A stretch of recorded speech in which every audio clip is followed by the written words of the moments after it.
The morning light fell through my kitchen window the way it always did on Saturdays, soft and golden, catching the dust motes in the air like tiny stars. I was humming along to the radio, some old Fleetwood Mac song I'd loved since college, while spreading cream cheese frosting across the red velvet cake I'd been making since dawn. Red velvet. Travis's favorite since he was 7 years old.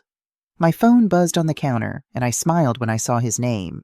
Well, not his name exactly. The caller ID read Erin Mitchell, my daughter-in-law. But close enough.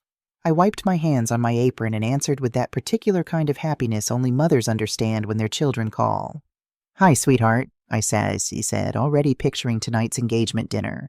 I'd bought new placemats, ironed the good tablecloth. "I'm just finishing up the cake. What time should I expect you both?" There was a pause. Not a long one, maybe 3 seconds, but long enough for the kitchen clock to tick 3 times. Long enough for something cold to brush against the back of my neck. "Oh, Bonnie," Erin said, her voice smooth as glass. She'd never once called me Mom in the 2 years they'd been together. "About tonight. You don't actually need to do that." I laughed, a little confused. "Need to? Honey, I want to. It's not every day my son gets engaged.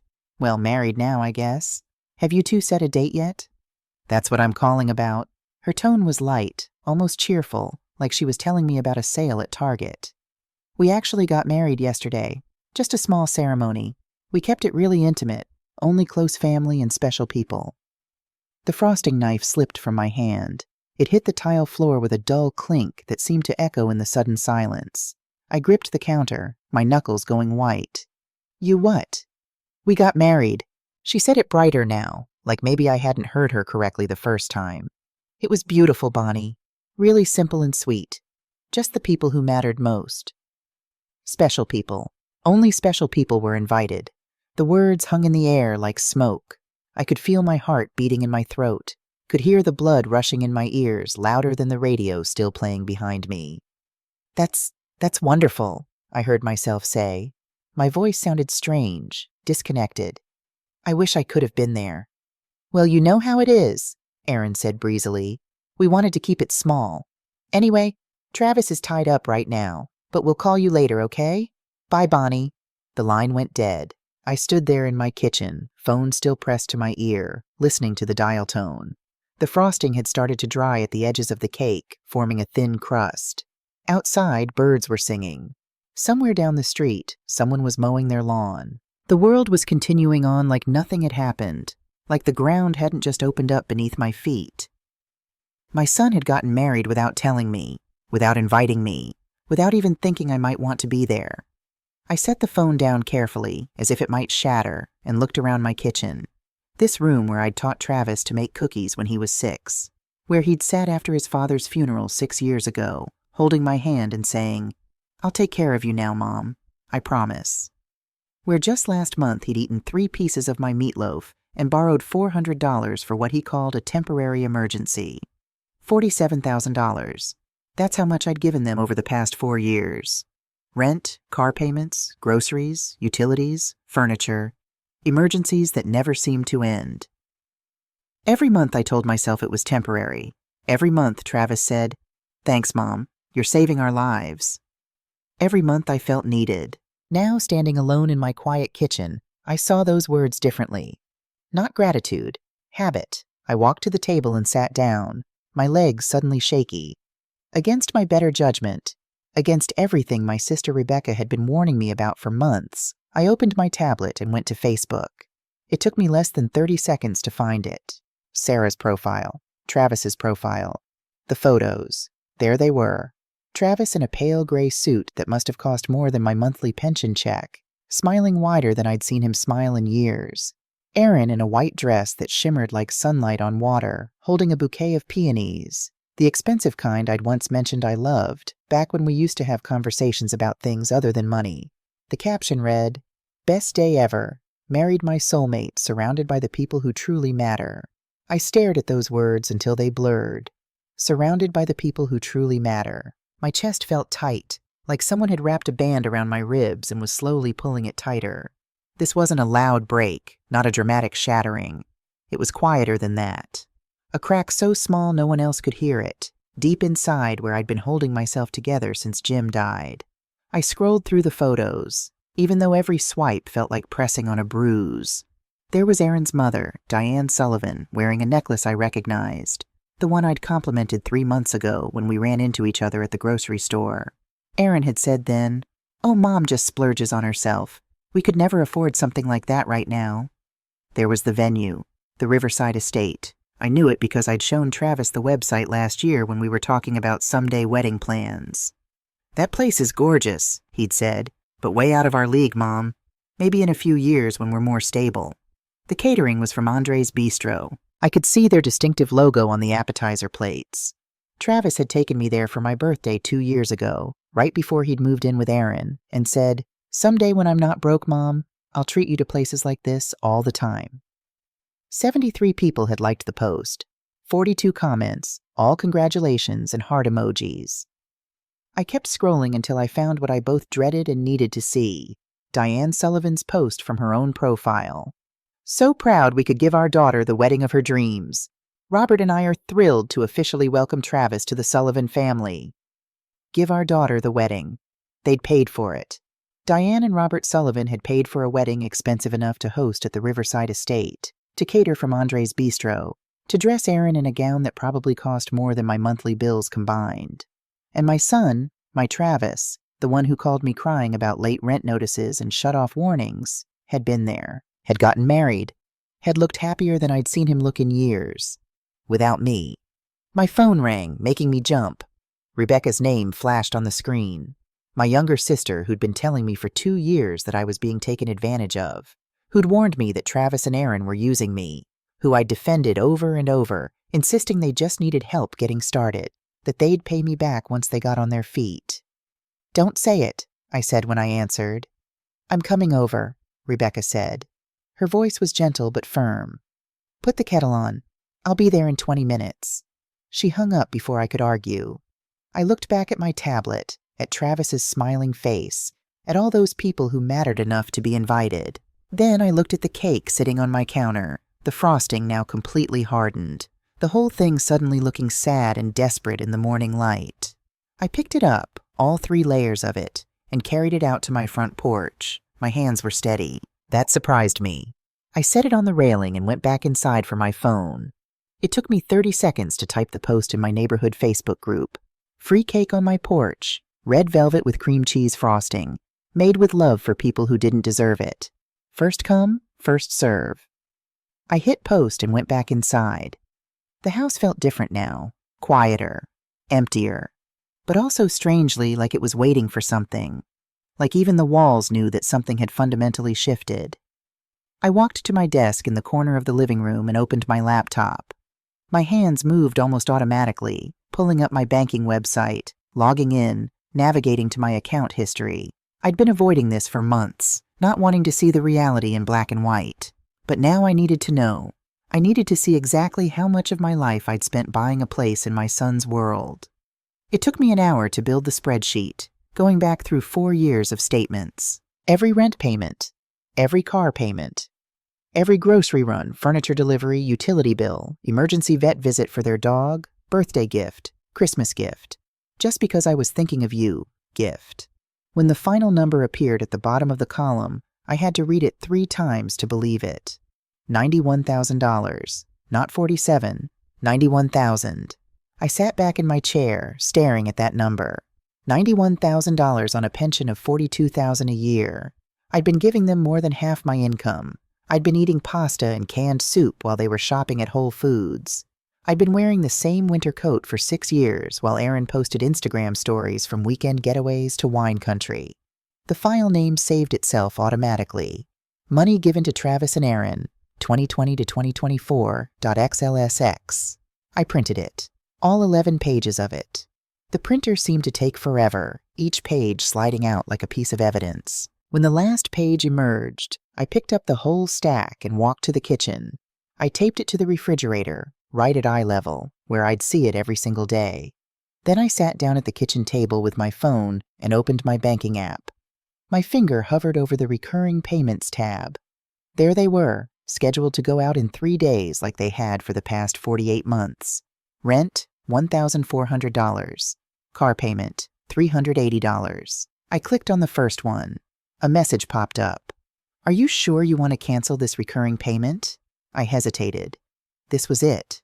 This was the moment. Once I did this, there was no pretending anymore. No more telling myself I was helping them get started. No more believing that next month would be different, that they'd finally get stable, that Travis would eventually say, Mom, we've got this now. Thank you for everything, but we can handle our own bills. That moment was never coming. I could see that now. I clicked yes, cancel payment. Then I did the same for the car payment. The confirmation screen felt anticlimactic. Just 2 simple messages. Recurring payment canceled. That was it. No fanfare, no warning bells. Just done. I set the phone on the table and looked out the window. The sun was higher now, warming the garden Jim and I had planted 15 years ago. The roses needed pruning. I'd been meaning to do it for weeks but kept putting it off, too worried about Travis's latest crisis to think about my own yard. Tomorrow, I thought. Tomorrow I'll prune the roses. For the first time in 4 years, I fell asleep that afternoon without my phone next to me, without checking for messages, without that constant low-level anxiety humming in the background of my thoughts. When I woke up 3 hours later, I had 17 missed calls and 23 text messages. But I'd also slept deeper than I had in years. I didn't look at the messages. Not that night, not the next morning. Instead, I did something I hadn't done in years. I took care of myself. I made scrambled eggs with cheese and fresh tomatoes from my garden. I sat at the table with the good china, the set Jim and I got for our wedding that I'd been saving for special occasions that never came.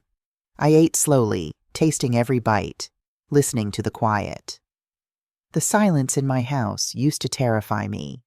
After Jim died, the emptiness felt like it would swallow me whole. That's when Travis's problems had become almost welcome. A distraction. A purpose. Something to fill the void. Now the silence felt different. Clean. Honest. It was Rebecca who finally broke through my peaceful bubble 2 weeks later, showing up at my door at 8 a.m. with 2 coffees and a look I recognized from our childhood, the one that meant she wasn't leaving until we talked. "You've been avoiding me," she said, pushing past me into the kitchen. "I've been busy." "Bonnie." She set the coffees down and turned to face me, her hands on her hips. "I know you saw the wedding photos. Amy told me you commented on one before deleting it." I had. 3 days after the wedding, in a moment of weakness at 2 a.m, I'd written congratulations under one of Travis's photos. Then I'd stared at it for 10 minutes before deleting it and blocking both their accounts. "I did some digging," Rebecca said, pulling out her phone. "You need to see this." She showed me Travis's LinkedIn profile. I hadn't even known he had one. He'd always said social media was fake and for people who needed validation. But there it was, complete with a professional headshot I'd never seen. Current position, Senior Sales Associate at Tech Vision Solutions. Started 3 months ago. I read it twice, then 3 times. 3 months, I said slowly. He's been working for 3 months? Not just working, Rebecca scrolled down. Look at the salary range for his position. $65,000 to $85,000 base, plus commission. The coffee in my hand suddenly felt too hot. I set it down before I could drop it. Maybe he didn't want to tell you until he was sure the job would work out, I heard myself say, even though I didn't believe it. Maybe he was going to surprise me. Rebecca gave me that look, the one big sister's perfect over decades of watching their younger siblings make excuses for people who don't deserve them. "Bonnie, 3 weeks ago Travis called you crying about rent being late. 3 weeks ago. He's been employed this entire time." I thought about that phone call, how panicked he'd sounded, how I'd transferred the money immediately, even though it meant putting my own electric bill on a credit card. How relieved he'd been, how grateful. "Thank God for you, Mom. I don't know what we'd do without you." "He lied to me," I said quietly. "Yes. For months." "Yes." I walked to the window looking out at my garden. The roses I'd finally pruned last week were already looking healthier, new growth pushing through. "You know what the worst part is?" I said. "I'm not even surprised. Somewhere deep down I think I knew. I just didn't want to see it." Rebecca came to stand beside me. "You want to know what I think? Do I have a choice?" I think you need to talk to him, face to face. Give him one chance to tell you the truth himself. If he lies again, she shrugged, then you'll know exactly who your son has become. That's how I found myself 3 days later, sitting across from Travis at Marino's Italian restaurant at 1 o'clock on a Saturday afternoon. Marino's had been our place since Travis was 12.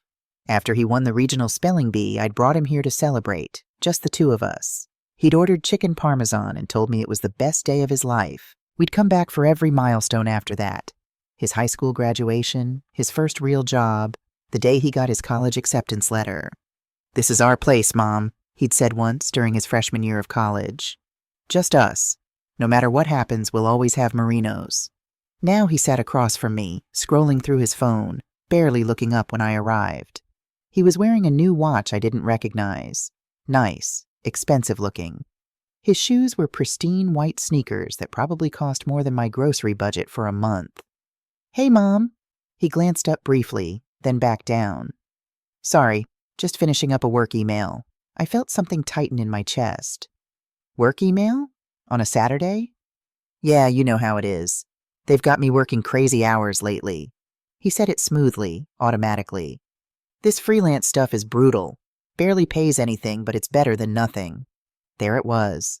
The lie. Smooth as butter. I'd rehearsed this conversation 100 times in my head.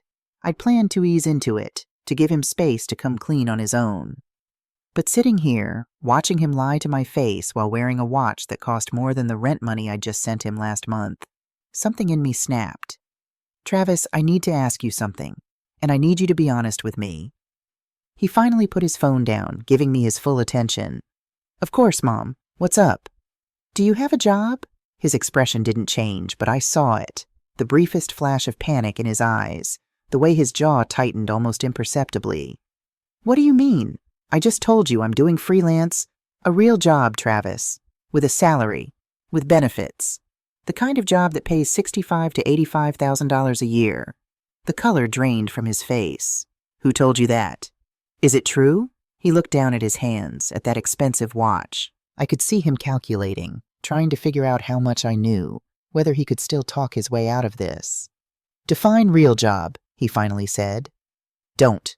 My voice came out sharper than I'd intended. "Don't do that. Don't play word games with me. I'm your mother, not a stranger you're trying to con." He flinched at the word con. "Okay?" He took a deep breath. "Yes, I have a job. I started at Tech Vision Solutions 4 months ago. It's good money. Really good money. 4 months. Not 3. 4. "Why didn't you tell me?" He ran his hand through his hair, a gesture I recognized from when he was a little boy and knew he was in trouble. "I was going to. I swear I was going to. Erin said we should wait until we'd saved enough for a down payment on a house. She didn't want you to think we didn't need you anymore." "But you don't need me. You have a good job. Erin's parents paid for your wedding. You don't need my rent money." "It's not that simple, Mom." "Then explain it to me. Because from where I'm sitting, it looks pretty simple. You lied to me so you could keep taking my money while you saved yours." The waiter appeared with our waters, and we both went silent, putting on pleasant faces until he left. The moment he was gone, Travis leaned forward. "You make it sound so calculated. It wasn't like that." "What was it like?" He struggled for words. I could see him trying to find the right combination, the right explanation that would make this okay. "We were finally getting ahead," he said quietly. "For the first time in our lives, we weren't drowning. We could breathe. We could save money. We could actually plan for the future. And yeah, we should have told you, but every time I tried to bring it up, Erin would panic. She'd say her parents were already judging her for marrying someone who couldn't provide. She'd say if we stopped needing your help, you'd feel like we didn't want you in our lives anymore. So instead you lied to me. We postponed telling you. There's a difference." "No, Travis, there really isn't." He looked away, his jaw working. When he looked back, there were tears in his eyes. "I'm sorry, okay? I know I messed up, but you have to understand, it got away from me. At first, I really was going to tell you. Then a month passed, then 2, and it got harder. And Erin kept saying, 'Stop blaming Erin. You're a 32-year-old man. You made your own choices.'" We sat in silence for a long moment. Around us, other families were eating, laughing, enjoying their Saturday lunch. Normal people having normal conversations that didn't involve lies and betrayal, and $91,000. I canceled the payments, I said quietly. 2 weeks ago. All of them. His head snapped up. You what? The rent, the car payment, everything. It's done. Mom, we don't have. He stopped, realizing how that sounded.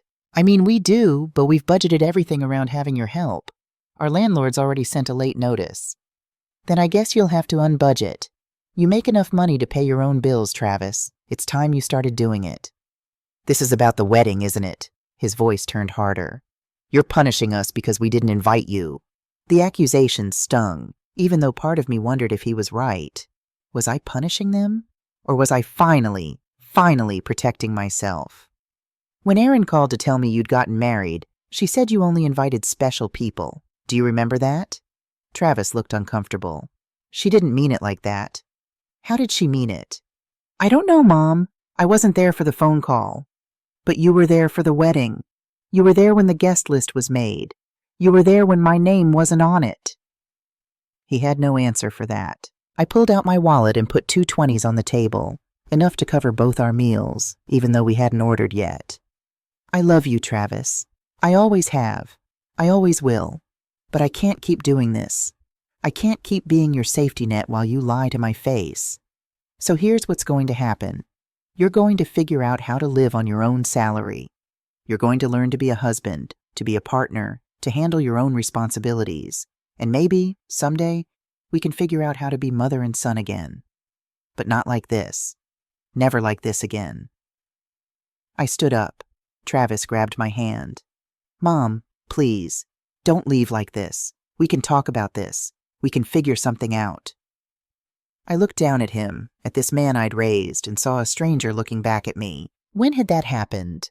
When had my sweet boy who used to make me Mother's Day cards and call me just to tell me about his day become this person who saw me as nothing more than a checkbook? There's nothing to figure out, I said gently. You need to grow up, and I need to stop preventing you from doing it. I walked out of Marino's and didn't look back.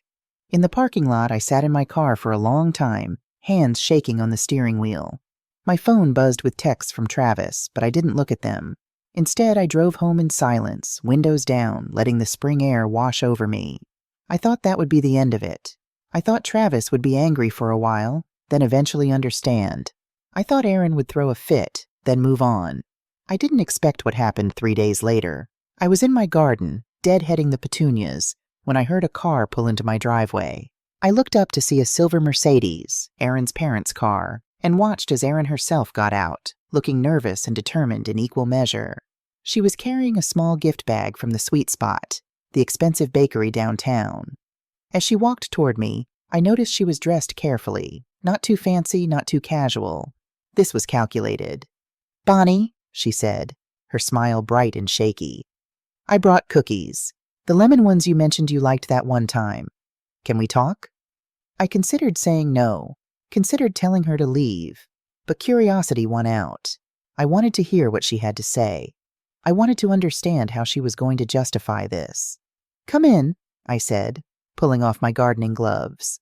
Inside, Erin set the cookies on the counter. They were still in the bakery bag, not even plated nicely, and turned to face me with that same nervous smile. I owe you an apology, she said. About the wedding, about everything. I know it hurt you that we didn't invite you. Do you? She blinked, thrown off by the directness. Yes, of course I do. And I want to explain. My mother, she has very specific ideas about weddings, family traditions. She was paying for everything, so she had control over the guest list, and so I wasn't family enough to make the cut? Erin's smile faltered. It's not that simple. Then make it simple for me. She took a deep breath, and I saw tears forming in her eyes. Real tears, I thought, or very good fake ones. Can I be completely honest with you? Really, truly honest?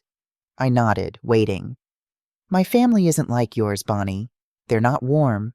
They're not generous. My mother judges everything I do. My father keeps score of every dollar they spend on me.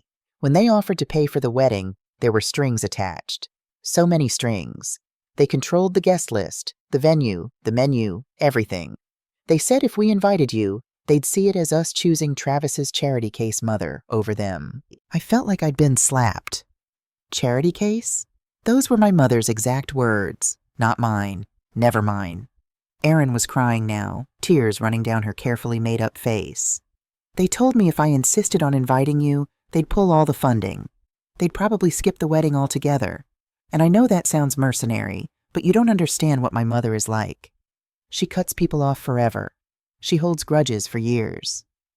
I couldn't risk losing my family. So you chose their money over including me in the most important day of my son's life. I chose not losing my parents, she said quietly. Travis said you'd understand. He said you were cool about stuff like this. He said you wouldn't make a big deal out of it. Something cold settled in my stomach.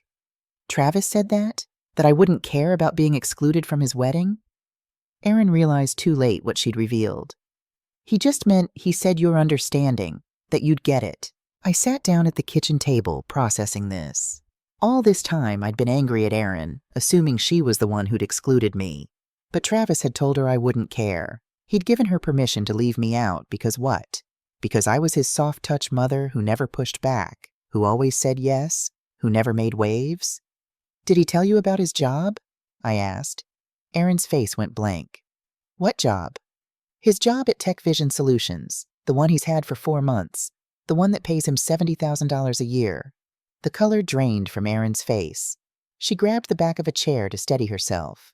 That's not possible. He goes to interviews. He shows me rejection emails. He comes home stressed about being unemployed. I pulled up the LinkedIn profile on my phone and showed it to her. Erin stared at the screen, her hand shaking. He told me he got rejected from this position. He showed me an email. He was so upset, We both went silent, the truth settling over us like a heavy blanket. He's been lying to both of us, Erin whispered. It appears so. She sank into the chair across from me, looking genuinely stunned. The rent, the car payment. He said we couldn't survive without your help. I felt guilty every time we asked you for money. I told him to get a job, and he said he was trying so hard, sending out dozens of applications every week. You felt guilty? She looked up at me, defensive even in her shock. Yes. You think I liked asking my husband's mother for money? My parents already think I married down.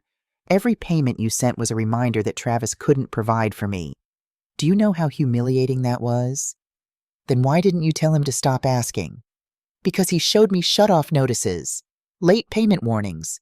I thought we were drowning, and you were the only thing keeping us afloat. Her voice broke. Where has the money been going if we're not that broke? I had no answer for her. We sat there in silence, 2 women realizing we'd both been played by the same man. Finally, Erin stood up. She looked smaller somehow, diminished. I'm sorry, she said quietly. For the wedding, for the special people comment. That was cruel. I was just repeating what my mother said, and I didn't think about how it would sound to you. But that's not an excuse. I'm 29 years old. I should think for myself. Yes, I said. You should. She walked to the door, then paused. You know what the worst part is? I actually wanted you at the wedding. I fought with my mother about it. But Travis said, don't rock the boat with your parents. My mom won't care. She's just happy for us. He made it sound like excluding you was no big deal. After she left, I sat alone in my kitchen, staring at the expensive cookies she'd brought, still in their bag on my counter. My phone buzzed. A text from Rebecca. How are you holding up? I typed back. I think I just realized something. What? Travis didn't just lie to me. He's been lying to everyone, and somehow that makes it worse. Come over. I'm making dinner. I'll be there in an hour. But first, I had one more thing to do. I picked up my phone and called the number for Legal Shield, the service I'd signed up for years ago and never used. I need to make an appointment with an estate planning attorney, I told the woman who answered. As soon as possible. May I ask what this is regarding? I looked at the spreadsheet still taped to my refrigerator, at all those numbers representing years of my life spent supporting people who saw me as nothing more than a convenient ATM. I need to protect my assets, I said, before it's too late. 1 month later, I woke up without an alarm for the first time in years. Sunlight was streaming through my bedroom window, and instead of that immediate jolt of anxiety, checking my phone, worrying about what crisis might be waiting. I just lay there, listening to the birds outside. My new therapist, Dr. Ellen Hartley, had asked me during our second session, "When's the last time you woke up and your first thought wasn't about Travis?" I'd had to think about it for a long time, years maybe, possibly since before Jim died.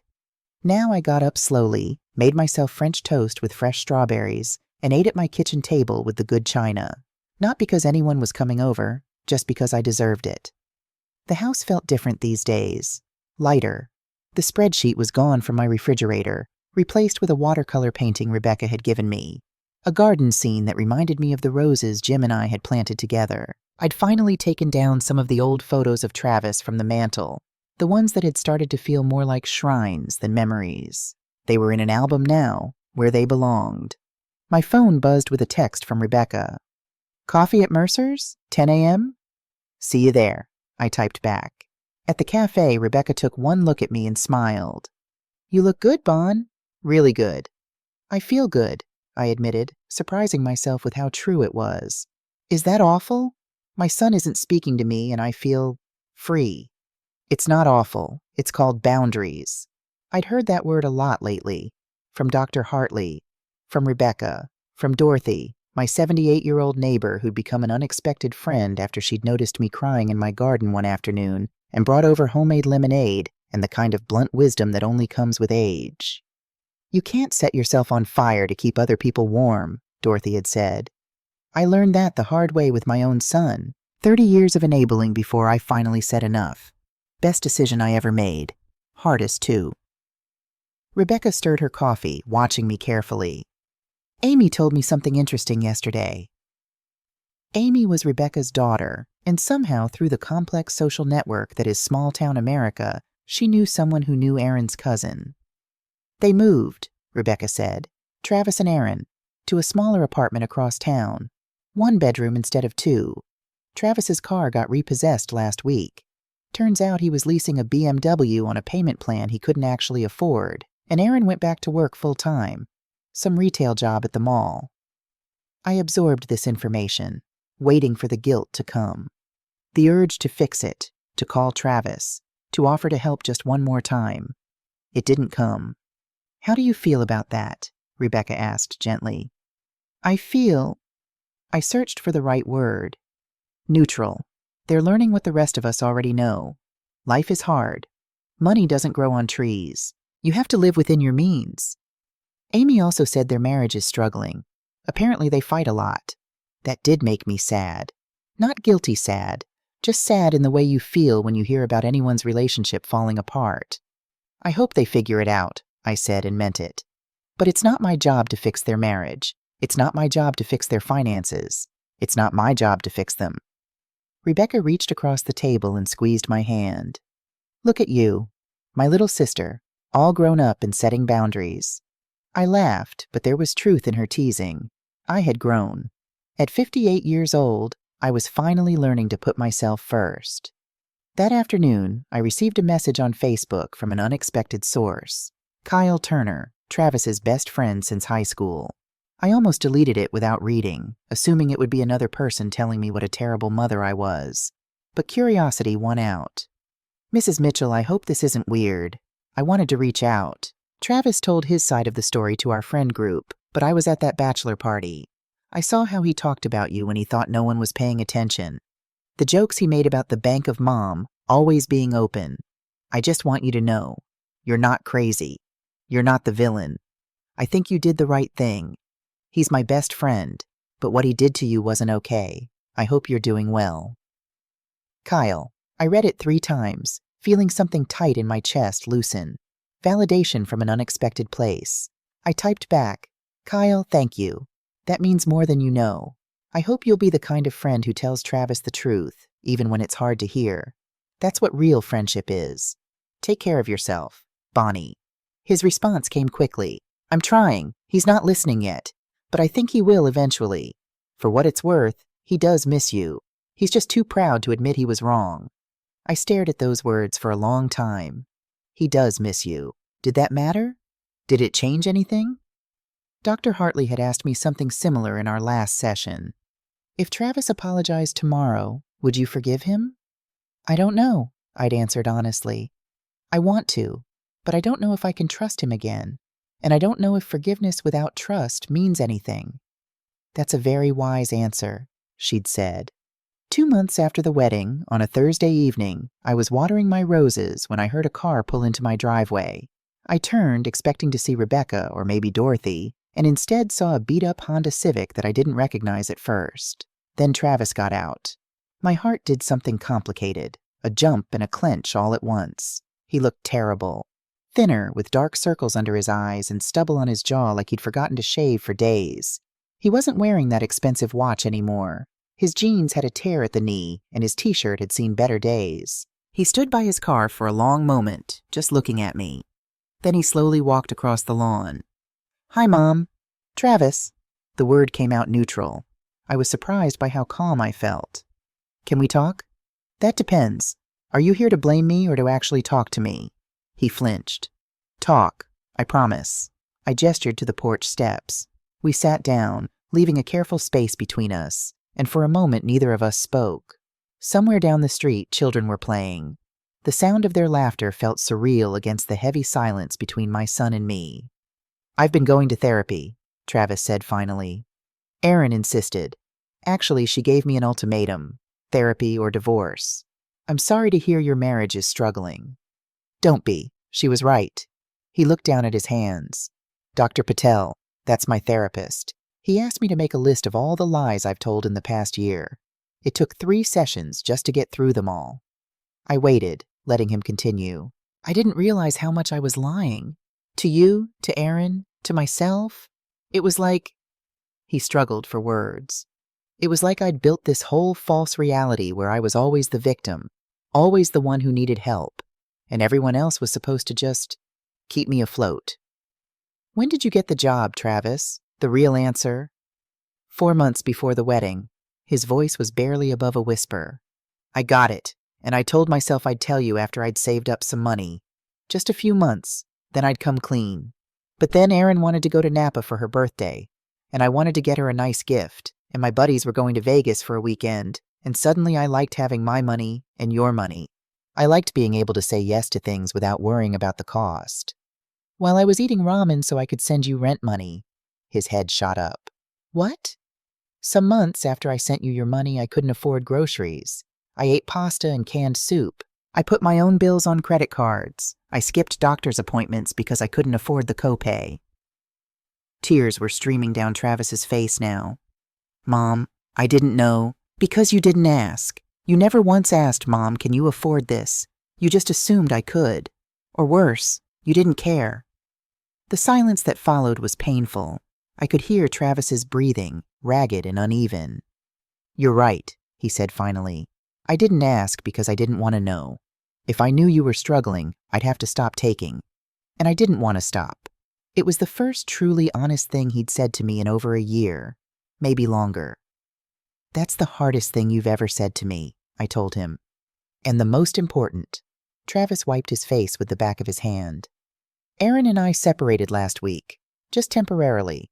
She's staying with her parents. She said she can't trust me until I fix things with you, until I prove I can be honest. She's a smart woman. He let out a sad laugh. Yeah, too smart for me, probably. He took a shaky breath. She told me what you said to her, about Dad, about what he told me before he died. I'd almost forgotten that conversation with Erin. It felt like years ago instead of weeks. Do you remember what he said? I asked. He told me a lot of things. He said, don't confuse taking care of someone with being entitled to their sacrifice. Travis's eyes widened. He knew. Even then, he knew I'd become this person. He knew you had the capacity to be selfish. We all do. He just wanted you to choose better. We sat in silence for a while. The sun was setting, painting the sky in shades of orange and pink that Jim used to say looked like a painting. I want to make this right, Travis said. I want to pay you back. Every cent. I don't want your money. Then what do you want? The question hung in the air. What did I want? I'd asked myself that question 100 times over the past 2 months, and the answer had slowly crystallized. I want my son back, I said quietly. Not the version who calls when he needs something. Not the version who lies to make his life easier. I want the Travis who used to help me bake cookies at Christmas, even though he hated getting flour everywhere. The Travis who called me after his first heartbreak and cried on the phone for an hour. The Travis who told me at your father's funeral that I was his hero. My voice broke. But I don't know if that Travis still exists, or if he ever really did. Travis was openly sobbing now, the kind of deep, body-shaking sobs I hadn't seen from him since he was a child. I didn't reach for him immediately. I let him feel it, let him sit with the weight of what he'd done. Then, slowly, I put my hand on his shoulder. "I'm so sorry, Mom," he choked out. "I'm so sorry." "I know you are, sweetheart. But sorry isn't enough. You need to show me." He nodded, wiping his face. "How? Tell me what to do and I'll do it." "Keep going to therapy. Be honest, really honest with Aaron. Learn to live on your own money, pay your own bills. Figure out who you are when you're not relying on someone else to save you. And maybe, in 6 months or a year, we can try to rebuild this. But it has to be real, Travis. No more lies. No more manipulation. Real. And if I mess up again, then we'll deal with it. But I won't be your safety net anymore. I'll be your mother. There's a difference." We sat together as the sun finished setting, the sky darkening around us. Finally, Travis stood to leave. He looked at me, his eyes red and swollen. "I love you, Mom. I love you too. I always have. That was never the question." He walked to his car and I watched him drive away. The taillights disappeared around the corner and I sat alone on my porch in the gathering dark. I didn't feel triumphant. I didn't feel vindicated. I just felt honest. Like I'd finally told the truth after years of pretending. Inside, I made myself chamomile tea and sat at the kitchen table with the card I'd received in the mail that day. An invitation from Rebecca to Thanksgiving dinner. "Just family," she'd written. "The good kind." I smiled and texted her back. "I'll bring pie." 6 months later, Thanksgiving morning dawned cold and clear. I stood in my kitchen making pumpkin pie from scratch, using Jim's mother's recipe, and listened to Etta James on the radio. The house smelled like cinnamon and nutmeg and possibility. My phone buzzed. A text from an unknown number, but I recognized the words immediately. "Mom, I know I'm not invited today, and I understand why. But I wanted you to know I'm thankful for you anyway. Aaron and I are working things out. We're both still in therapy. I got a promotion at work. We moved to a place we can actually afford, and we're living on our own money for the first time in our relationship. It's hard, really hard, but it's honest. You taught me the hardest lesson I've ever learned. That love without respect is just another transaction. I'm learning to do better. I hope someday we can share a Thanksgiving table again. I love you. Travis. P.S. No money enclosed. Just gratitude." I read it 3 times, tears blurring my vision. Then I showed it to Rebecca, who'd come over early to help with the cooking. "He's getting there," I said. "Are you going to call him?" I thought about it. Really thought about it. "Not yet, but maybe at Christmas." Rebecca hugged me. "I'm proud of you, Bon." By noon, my house was full. Rebecca and her husband Tom, Amy and her new boyfriend, Dorothy from next door, who'd become one of my dearest friends, Dr. Hartley, who'd mentioned she had nowhere to go this year and whom I'd immediately invited. Even Kyle, Travis's friend, who'd stayed in touch and who'd told me last week that Travis was really doing the work. We sat around my table, the one Jim and I had bought at an estate sale 20 years ago, and went around saying what we were thankful for. When it was my turn, I looked at all these faces, these people who'd shown up for me, who'd supported me, who'd loved me without expecting payment in return. "I'm thankful for second chances," I said, "for learning that it's never too late to choose yourself, for understanding that being a good mother doesn't mean sacrificing everything, and for all of you who've shown me what family really means." After everyone left, I cleaned up slowly, savoring the quiet satisfaction of a day well spent. As I washed the last dish, I noticed Travis's card still sitting on the counter where I'd left it. I picked it up and read it one more time. Then I took out my phone and typed a message. "Thank you for the card. It meant everything. Keep doing the work. I'm proud of you for trying." "Mom," I hit send before I could second-guess myself.